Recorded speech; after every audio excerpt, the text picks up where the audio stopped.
Well, a video went viral yesterday of two men being kicked off a Delta flight, allegedly for speaking in Arabic. That was their claim. There's some problems with the story, though.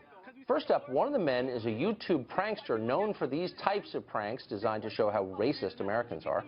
Another problem, Delta and other passengers on the plane dispute the story vehemently. Here's part of the video that went viral. Watch. We're getting kicked out because we spoke a different language. This is 2016. 2016. Look, Delta Airlines are kicking us out. He went on to hector all the other passengers who didn't do anything wrong. Here's what they had to say after they were kicked off the flight. This was not a prank. No prank at all. While we're in there and getting accused and people telling us, oh, they need to leave right now, me and him felt like we were terrorists. We were looking at each other like, we were looking at each other laughing. As we noted, that video went everywhere on the internet yesterday and was swallowed whole by virtually everyone in the press because it confirmed their suspicions that America, outside of Washington, New York, and L.A., is racist and retrograde, but partly because CNN media critic Brian Stelter retweeted it without checking to see if it was true. Joining us now is Joe Concha. He's a media reporter at the Hill newspaper, and he's been following this since the beginning. So, Joe, I was a little confused by this because I'm familiar with who Brian Stelter is. I've known him since he was in college, actually. And he's the guy always jumping up and down about how other news organizations are irresponsible, and before you tweet something out, you ought to check and double-check. That's journalism, double-checking to make certain it's true. He seems like he had a hand in disseminating a hoax. I'll have to correct you there, Tucker. Actually, the quote is on one of his shows a couple of weeks ago, "We need a new rule for the web. Triple check before you share." Now, if you do a 10-second Google search on who Adam Saleh is, this prankster that you just outlined, it would show that he does this sort of thing. He's a professional hoaxer, and he's done this with airlines before. So the source is already highly questionable. And when somebody like Brian Stelter sends out that sort of video, shares it without context as to who this person is, it gives the story legs, it gives it legitimacy, it helps it go viral more, and most importantly, it basically is hurting American businesses because trending on Twitter yesterday, Tucker, was boycott Delta. You had celebrities like Olivia Wilde saying, never fly this airline again. So, you know, I've never quoted Winston Churchill on a cable news show before. I'm about to do it now. He said that a lie can go halfway around the world before the truth even gets its pants on. So by Stelter sending this out, even if the story is debunked, it's impossible to put the toothpaste back in the tube. This has already hurt Delta, maybe irreparably. Well, and by the way, I mean, this is, if you had just, as you noted, just check this guy for 1 second on Google, it really was like Tawana Brawley accusing you of assault. I mean, maybe it's true, but the source is so discredited that you would never retweet it. By the way, let's put up, in case our viewers haven't seen it, it's a performance from Brian Stelter on fake news, one of his favorite topics. Here we go. Fake news has become a plague on the web, and especially on social networks like Facebook. There are so many unreliable sources about this election, so we need a new rule for the web. Triple check before you share. So this is the guy who told us that there were hundreds of swastikas being painted on buildings after Trump got elected. This is a guy who spent a year flacking for Hillary Clinton. I was convinced he wanted to be her press secretary. How does he get, and that's fine, he's got a political point of view, he's a progressive, he's an activist. How does he get to pose as a media critic on a purportedly nonpartisan news station? Yeah, let me give you that quote first, Tucker, because I found it remarkable. He said about Trump supporters 6 days after Trump was elected, "We are seeing hundreds of swastikas, hundreds. Racist language, harassment, or in some cases, assault or bullying across the country." Now, this has been disproven completely. No one can verify anything around hundreds of swastikas or hundreds of people getting beaten around the country. Did Brian Stelter apologize? No. Did he retract? No. Was there any accountability from management? No. You have inmates running the asylum, and that's the problem here. So, you know, I say a New Year's resolution, Tucker. Basically, journalists that purport to be straight news reporters, like you had Kurt Eichenwald on last week, you proved him to be an advocate. Brian Stelter should do the same thing, change the name of his show on Sundays from Reliable Sources to Countdown with Brian Stelter and say our mission is to call out conservative media bias while taking on Trump at every turn, and people will respect the fact that he is being transparent. That's exactly right. It wouldn't bother me. It's like NPR. If they would just stop pretending to be unbiased, I'd probably listen to it because at least it's honest. Last quick question. CNN has not responded. I mean, this seems like the irony of a guy who decries fake news, disseminating fake news, but have they retracted his tweet? Have they apologized for it? Have they corrected the record at all? You can go on Twitter right now to Brian Stelter's account, and you will see that tweet is still up, doing damage. People are still retweeting it out, and Stelter is standing by it, saying that he was only trying to point out the virality, how viral it was going. But again, he didn't provide any context around that tweet, and that does damage to Delta Airlines, and that's why fake news in this context is dangerous. It hurts American business, Tucker. That's a good point. Thanks a lot, Joe. I appreciate it. And now, defense attorney Alan Dershowitz, the author of Electoral Dysfunction, a guide for unaroused voters, and senior political commentator Peter Beinart, a contributor to The Atlantic. Also with us, Dennis Prager, nationally syndicated talk show host. Thank you, gentlemen. Dennis, I'm going to start with you. You were surprised that Israel called on the Trump team to weigh in. No, I'm not surprised. I'm in neither direction. However, your correspondent beautifully stated it. The unprecedented nature of all of this is really the unprecedented nature of the Obama administration leaving with a final kick at Israel. One can only say that one wishes that the president had as loving a relationship to the democratically elected president or prime minister of Israel as he does as he did for the dictator of Cuba. So whether surprised or not, remember the final call was made by the president of Egypt. So obviously something very persuasive was stated in that phone call, and I think most Americans support ultimately what the president-elect did. Alan, I spoke with you earlier, and I think you're looking at this question this way. You don't want President Obama to tie the incoming president's hands by making policy changes in the final weeks, but he is still the president. Shouldn't he, if he wants to change policy, shouldn't he be able to do it as he sees fit? Well, he can change policy, he can make speeches. What he should not do is change America's policy 40 years at the United Nations. If the Security Council resolution goes through, it completely ties the hand of an incoming president. You can't undo a Security Council resolution. You can't take away a veto. And this Security Council resolution is an invitation to the International Criminal Court to go after Israel. It's an invitation to the BDS movement to start sanctioning Israel. It's a very, very bad resolution. And there's a big difference between an outgoing president making a speech and changing the policy, which can then be changed by the incoming president, and doing something permanent and irrevocable. And that's why I think Donald Trump did exactly the right thing. He said to the president, you do what you want in the last days of your administration, but don't tie my hands. I actually wrote a piece about this before the election, urging the president not to tie who we then thought would be the new president, Hillary Clinton's hands. And I'm confident, by the way, if Hillary Clinton had been elected, she would have called the president and said, do not tie my hands. This president is acting undemocratically. 88 senators have opposed to this, the vast majority of Congress, the vast majority of the American people. This is a parting shot by a frustrated president who thinks more of his own legacy. Let me just finish one point. You have no right, Alan, you have no right to slur the president in an ad hominem way. You don't know what his motivations are, and that's beyond the pale. It's beyond the pale. Okay, you've spoken for long enough. Let me finish my point.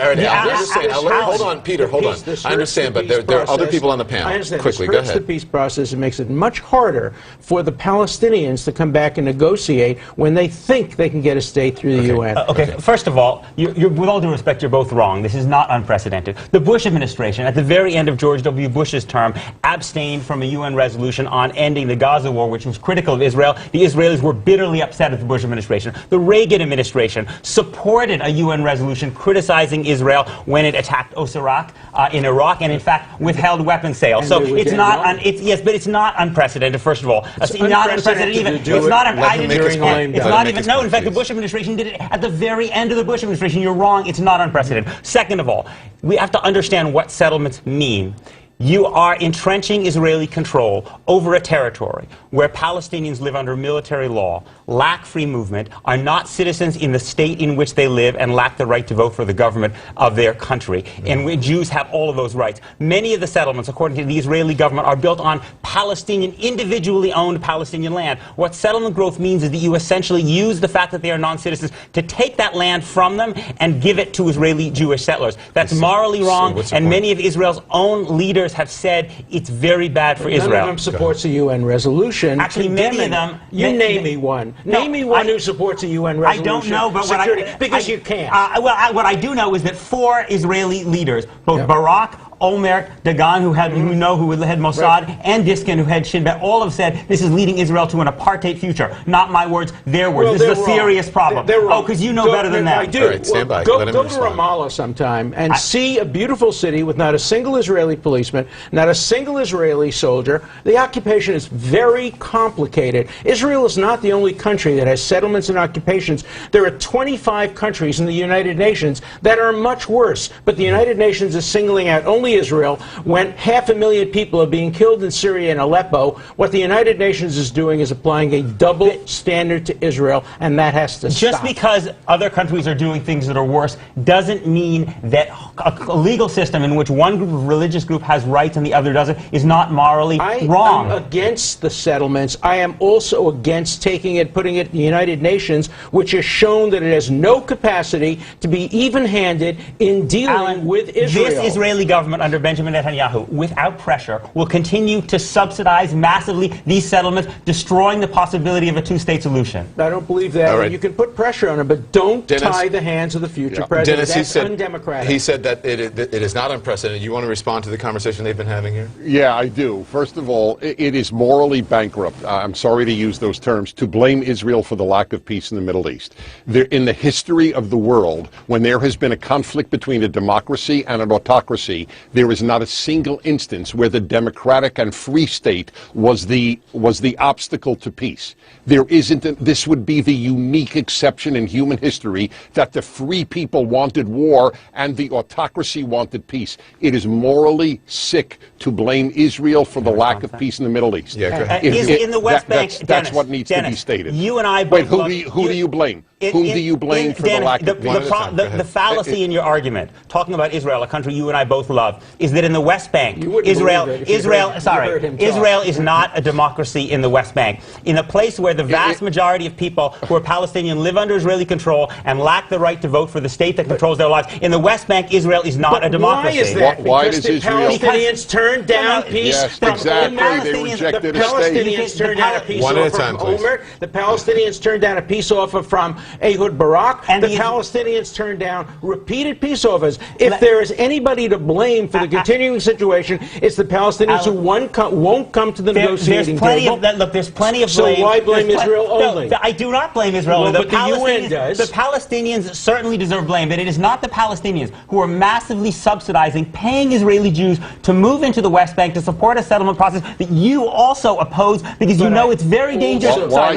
Very dangerous for Israel's future and fundamentally undemocratic. Million settlers have moved in, complicating this whole thing. Yes, making the possibility of a Palestinian state, which is the only way of maintaining Israel as a Jewish democratic state, harder and harder. That process is very dangerous for Israel. Dennis?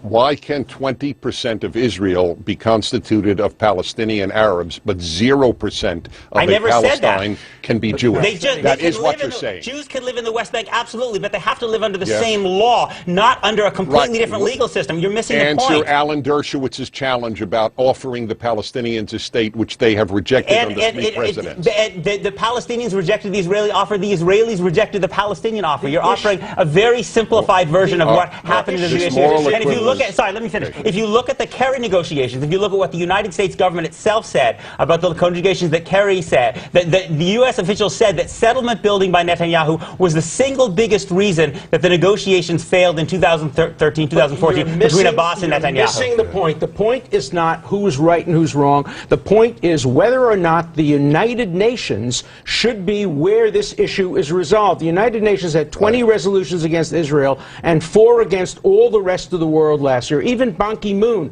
said the United Nations has been biased toward Israel. The issue that President-elect Trump stepped in on was not who's right and wrong, but whether the United Nations Security Council should tie the hands of an incoming president and make a peace process more difficult. Trump was right, Obama was wrong. There is no peace process. I wish there were a different way. I wish we had an Israeli leader who was willing to negotiate seriously. This Israeli leader, sorry, let me finish. This Israeli leader has not put a single plan on the table in terms of a map. We know he's not put a single map on the table. He has not negotiated seriously according to American government officials. There is no other way. It is true the UN is disproportionately critical of Israel. It was also disproportionately critical of apartheid South Africa. It doesn't mean that what Israel's doing is not wrong. I've got to jump in here because Donald Trump You're picked... equating Israel to No, apartheid I'm not. South I'm saying Africa. that you can be All right, disproportionate and something can still be wrong. I think this is important to discuss here because Donald Trump picked David Friedman as America's ambassador to Israel. Friedman supports Jewish settlement on the West Bank, opposes a two-state solution to the Israeli-Palestinian conflict, and accused Barack Obama of anti-Semitism.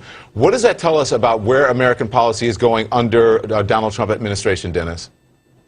Well, it looks like that this administration understands the reality at present. At present, even liberals in Israel are aware of the fact that there is no Palestinian peace partner. Let me just make one assertion because I know the time is limited. If tomorrow Israel announced we are dropping all of our armaments, we are letting go of our army, no more armaments, they would be destroyed the next day. If the Palestinians said no more war, no more terror, no more armaments, there would be peace the next day. That is the ultimate reality. With all due respect, now let me respond to that. With all due respect, Dan, for years now, the Palestinian Authority has been doing good security cooperation with Israel. What have they gotten for it? The greatest settlement growth in Israel's history. They honor every terrorist. Quick response, every terrorist is given the name of a we can go through the same thing. Really out of time. Alan, go. Peters ad hominems against the Prime Minister of Israel, who has offered to have negotiations with no preconditions in Ramallah or in Jerusalem. Let the Palestinians and never come. Put forward a plan of his own. You don't have a plan. You negotiate. That's what you do. Then the other side presents its plan. Israel presents its plan. Does anyone on this panel have a Palestinians problem with accept the does offer anyone to negotiate? on this panel have a problem with moving the embassy to Jerusalem? I don't think moving the embassy to Jerusalem is that big a deal. The much bigger issue is that Netanyahu will not accept the 67 parameters which have defined every single negotiation. And I think we should move the United Nations to Saudi Arabia. We've had 7 years now. There's been no negotiation. Thank you, gentlemen. Coming up, a major conflict of interest the moment Donald Trump is sworn in. And who knows more about draining swamps than a newt?